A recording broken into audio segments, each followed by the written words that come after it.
Salam saudara-saudaraku dalam Kristus.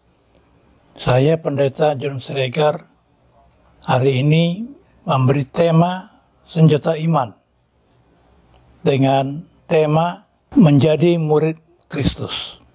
Seperti dalam amanat agung Tuhan Yesus dalam Matius 28, 18, 20.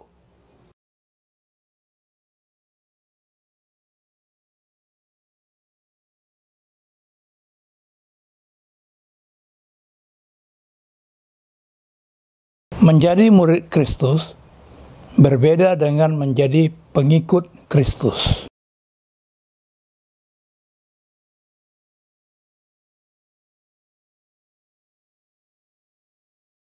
Amanat Agung memberi perintah kepada kita, orang percaya, jadikan semua bangsa menjadi muridku. Dan hari ini ada perbedaan antara menjadi murid Kristus dengan pengikut Kristus.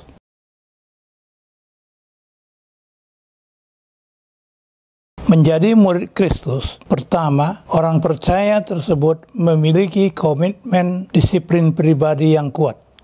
Kedua, siap melewati suatu proses untuk dibentuk dalam hidupnya. Ketiga, orang percaya tersebut memiliki sikap hidup hati rela atau siap berkorban atau ditegur oleh Tuhan Yesus dengan firman-Nya. Keempat, menjadi murid Kristus, orang percaya memiliki sikap hidup rendah hati.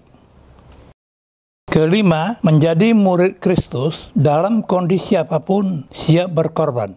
Keenam, menjadi murid Kristus menghormati sang guru atau yang lebih senior dan menjadikan teladan hidupnya. Yang ketujuh, menjadikan murid yang lain atau memuridkan yang lain, orang percaya yang lain. Yang kedelapan, menjadi murid Kristus tidak mudah disesatkan karena dasar hidupnya teguh dengan dasar firman Tuhan yang teguh. Yang kesembilan, menjadi murid Kristus menampilkan buah-buah hidup yang baru, kedewasaan hidup rohani yang baru, yang berkenan pada Tuhan seperti Yohanes 15 ayat 8, menghasilkan buah-buah roh.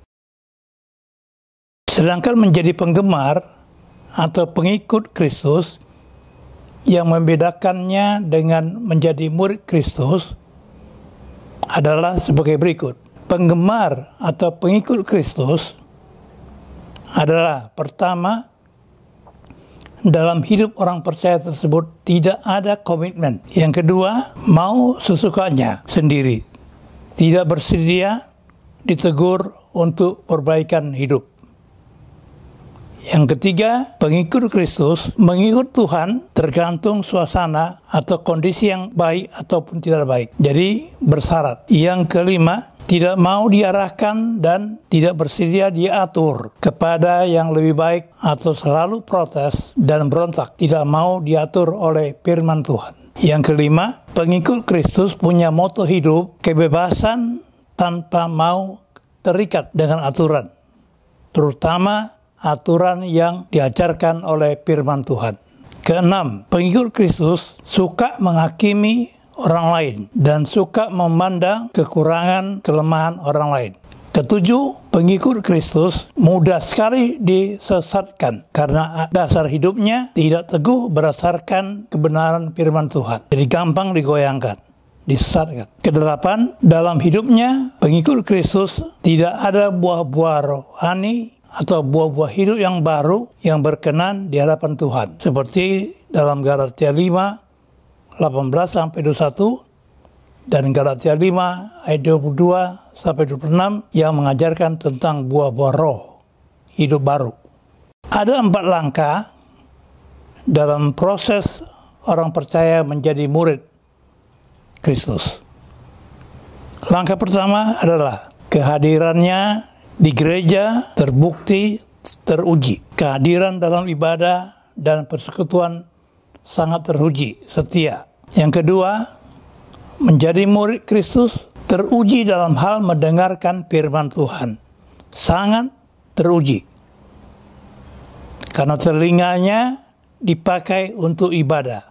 Seperti dalam Wahyu 22 ayat 29, barang siapa bertelinga, hendaklah ia mendengarkan firman Tuhan. Yang berikut, yaitu yang ketiga, pengertiannya atau mengerti akan firman Tuhan sangat teruji. Mengerti akan firman Tuhan sangat teruji karena pikiran teruntuk Kristus. Seperti dalam Filipi 2 dan Filipi 3, hendaklah pikiranmu dan perasaanmu sama seperti pikiran dan perasaan Kristus. Keempat, menjadi murid Kristus. Melakukan firman Tuhan sebagai bukti dia murid Kristus.